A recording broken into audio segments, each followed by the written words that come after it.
안녕하세요. 정키호테의 정원규입니다. 시작하기 전에 요새 그 코로나19 때문에 전 세계가 난립니다. 이게 6월 30일 현재 전 세계적으로 1,000만 명 그 확진자가 발생했습니다. 근데 실제로는 이제 진단을 안 받아보신 분까지 하면은 약 잠재적인 그 코로나 말하자면 걸린 환자가 4천만은 될 거다. 그런데 그 확진자만 1,000만을 돌파했습니다. 하여튼 미국이 제일 많아서 이제 260만 명, 그 다음에 이제 브라질이 130만 명 그렇습니다.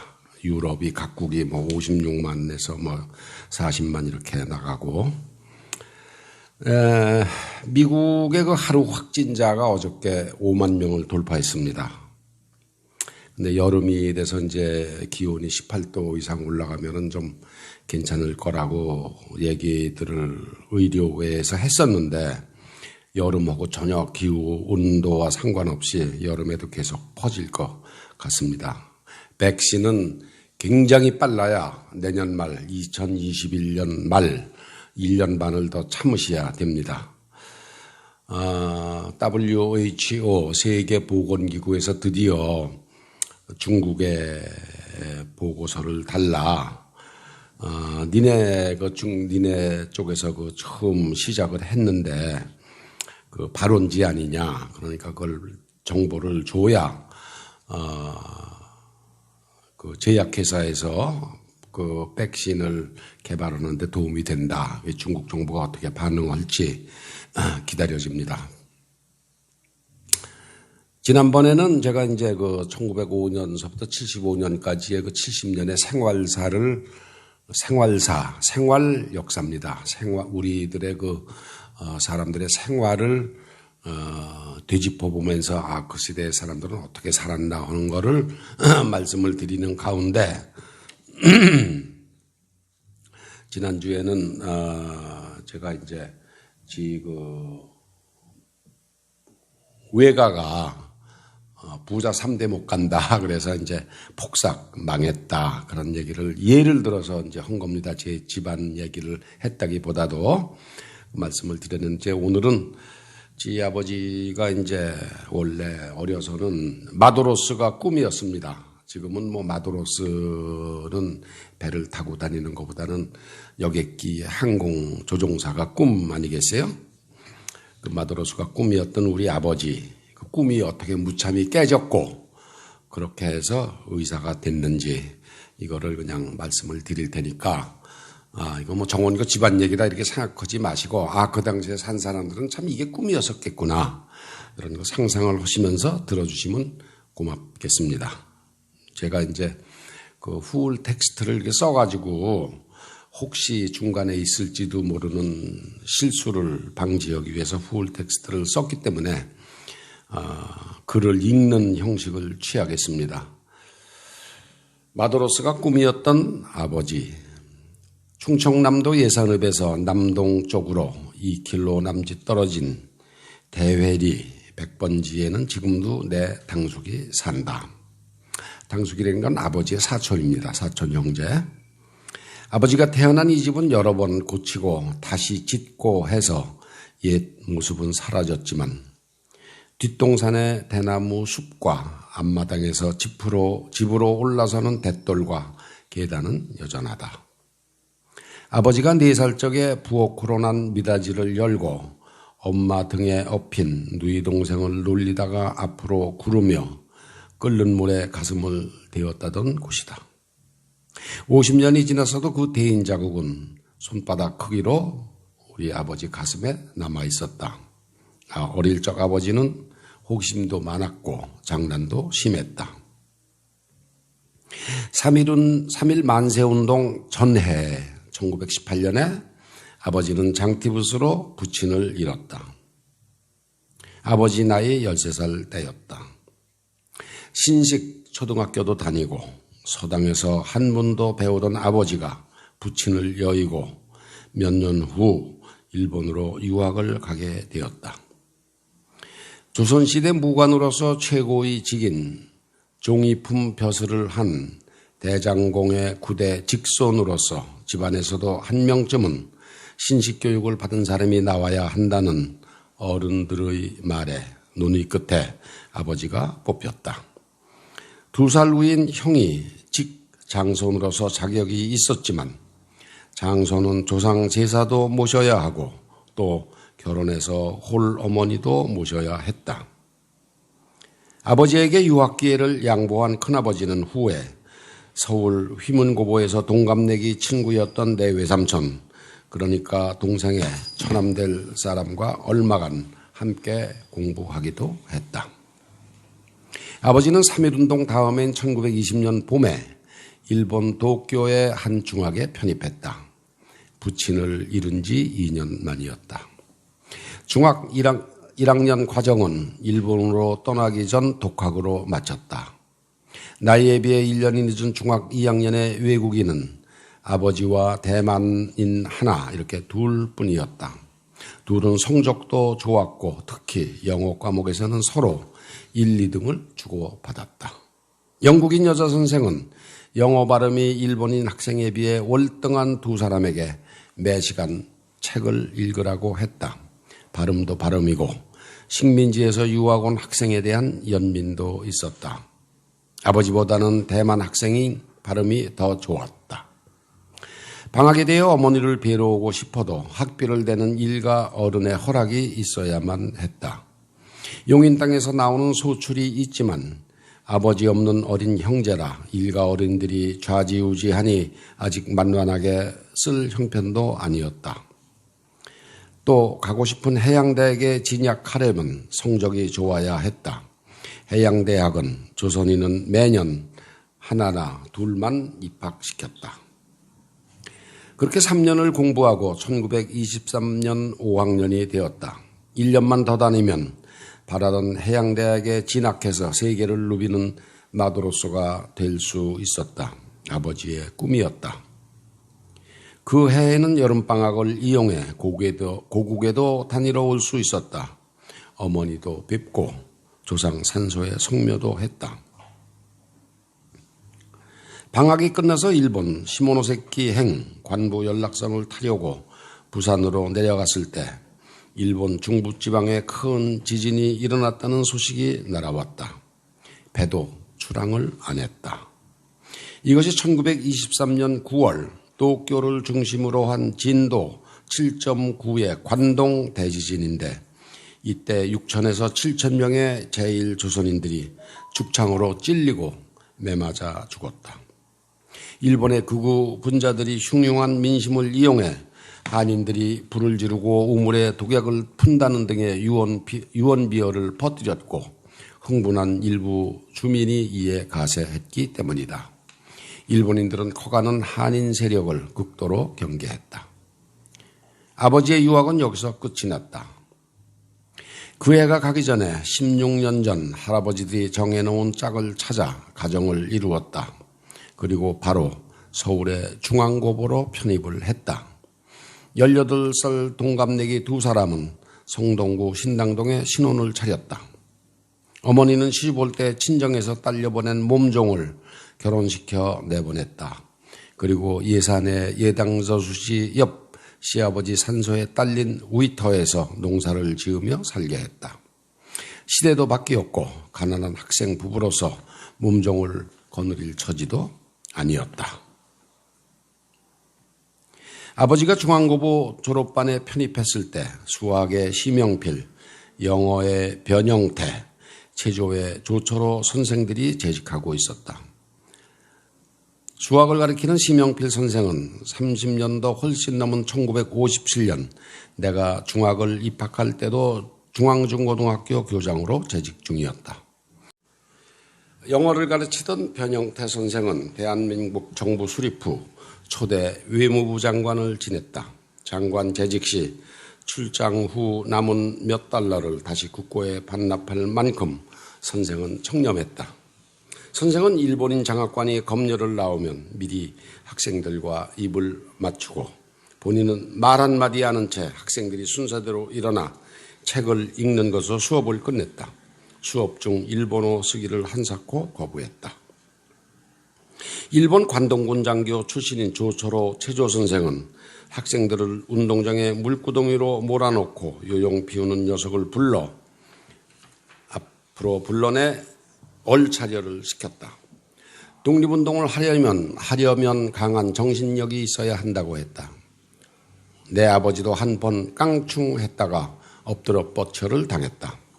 선생은 보이스카웃의 모태가 되는 대한 소년 척후단을 조직하기도 했고 후에 중국으로 건너가 무장 독립운동에 투신하여 생을 마쳤다. 이분이 지금 어디 묻혀 있는지 산소가 없습니다. 아버지는 원했던 해양대학 진학, 좌절, 결혼, 중앙학교 편입 등 불과 4, 5년 새에 겪은 변화를 못 견디고 심한 신경쇠약을 앓았다. 갓 결혼한 내 어머니가 놀라고 힘들었다. 그 해 첫 애가 들어섰는데 이는 이후로 9이 더 들어서는 세레모니에 불과했다. 아버지는 1년을 휴학하고 1926년에 늦은 졸업을 했다. 신경쇠약 때문에 1년을 쉬었습니다. 그리고 바로 세브란스 의전에 입학했다. 의학 전문 학교입니다.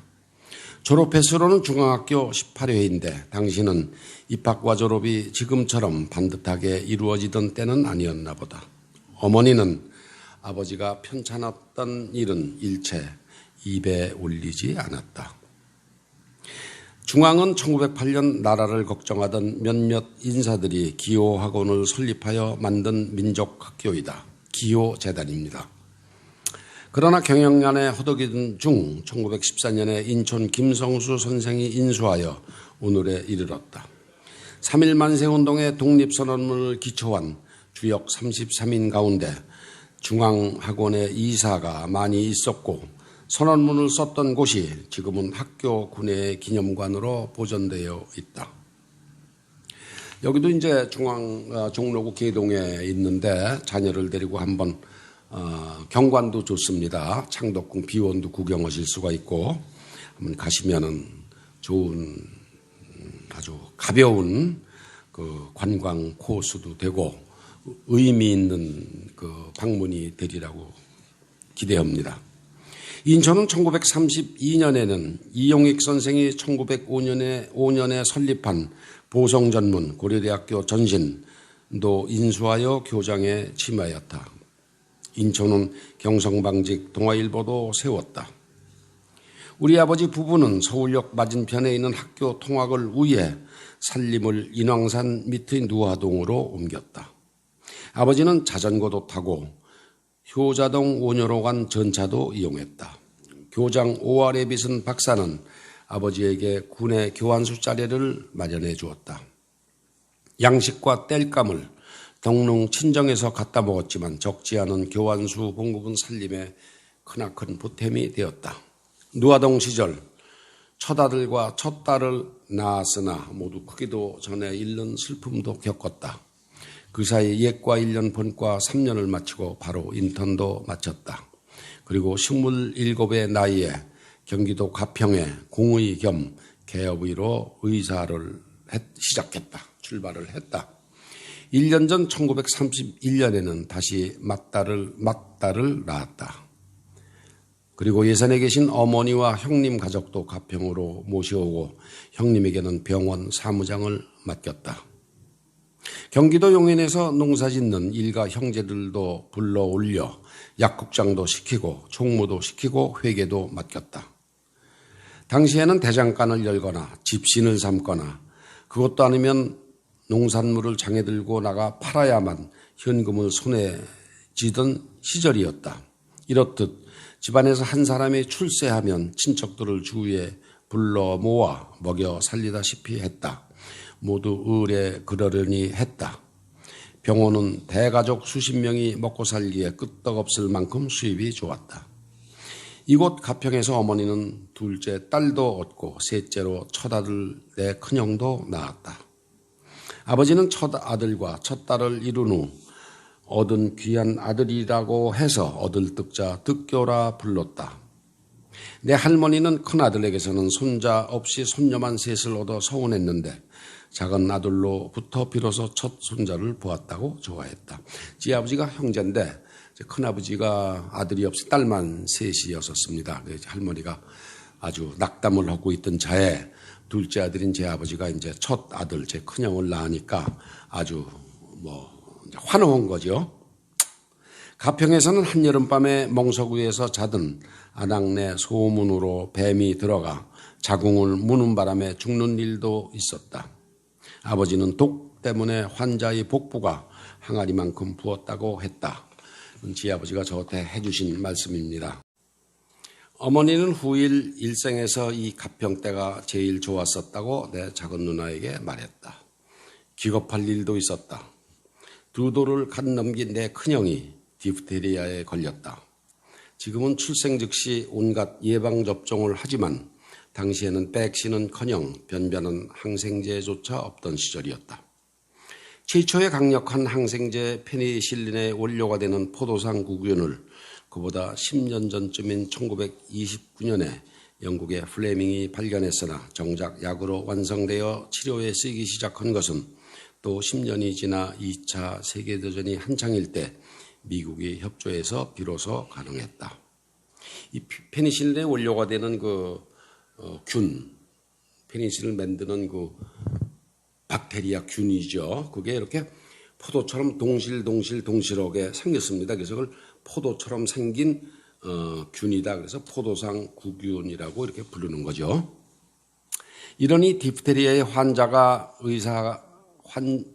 걸린 환자의 의사가 해줄 수 있는 일은 환자의 부은 기관지로 호수를 넣어서 막힌 기도를 뚫고 호흡을 하게 하며 열을 내려주는 것 외에는 방법이 없었다. 이나마가 심하게 기침을 하면 호수가 쉽게 빠졌다. 의사들은 쉽지 않은 이 일을 3번쯤 해보고는 치료를 포기했다. 치료를 포기하면 이제 환자가 죽는 겁니다. 세브란스에 입원한 내 큰형도 예외가 아니어서 어렵사리 집어넣은 호수가 기침으로 3번이나 빠졌고 얼굴은 파랗게 질렸다.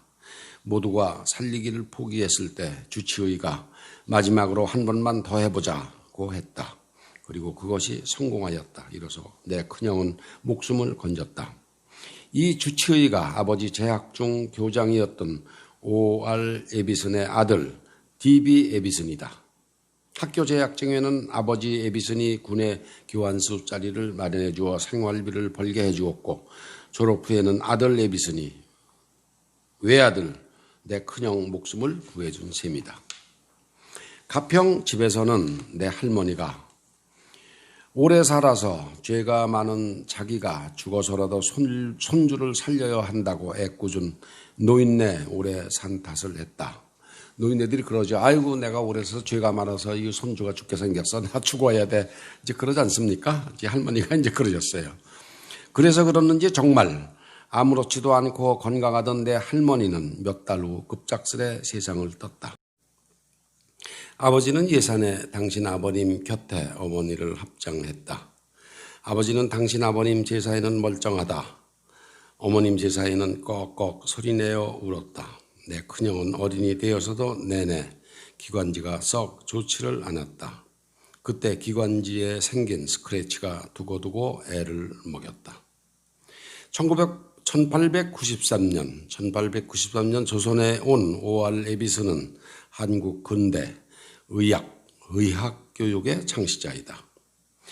에비슨은 1890년 캐나다의 토론토 의대를 졸업하고 바로 한국으로 와서 왕립병원 관리자 겸 고종의 주치의로 일했다. 전염병 예방과 치료를 위해서는 무엇보다도 근대식 대형 병원 설립이 절실하다고 생각하던 에비슨은 마침내 미국의 독지가 루이스 세브란스를 만나 병원 설립에 필요한 자금 $20,000를 확보하고 1899년에 지금의 서울역 광장 동쪽에 세브란스 병원을 설립했다. 이것이 세브란스 병원의 연원이다. 그 당시 $2억 지금 가치로 환산하면 굳이 약 1000배 정도 보시면 되겠습니다. 2천만 불. 원화로 환산하면은 약 250억. 그렇지만 뭐 굉장히 큰 돈이죠. 후에 세브란스 의학전문학교를 설립했고 이 세브란스 의학전문학교가 연희대학과 합쳐 지금의 연세대학이 되었다. 연희전문과 세브란스의 세 자를 합해서 연세대학이 된 겁니다. 아들 디비의 비순도 부친을 이어 후에 세브란스 의전 교장을 지냈다. 두 사람 모두 한국에서 생을 마치고 서울 마포구 양화동 외인묘지에 나란히 묻혔다. 나는 대학에 떨어지고 재수를 하던 1963년에 아버지와 함께 한 번, 그리고 아버지 별세 후 한 차례 더 그곳을 찾았다. 감사합니다. 합정동에서 남쪽 당산동 쪽으로 제1한강교를 건너시기 바로 전에 왼쪽으로 이렇게 한 300~400m 가시면은 외국인 묘지가 있습니다. 거기 가시면 뭐 아펜셀라, 언더우드는 무려 5대인가 묻혀 있죠. 또 여기 제가 지금 말씀드린 에비슨 부자가 다 묻혀 있습니다. 한국 개화기에 한국에 들어와서 선교도 했지만 한국인들의 삶과 여러 가지 분야에서 공헌을 한 외국인들이 많이 묻혀 있는 곳이 외국인 묘지입니다. 한번 아이들을 데리고 가서 설명도 해주시고 깨끗합니다. 이렇게 보시면 관광도 되고 좋은 교육 장소가 되리라고 저는 믿습니다. 감사합니다. 뵙겠습니다.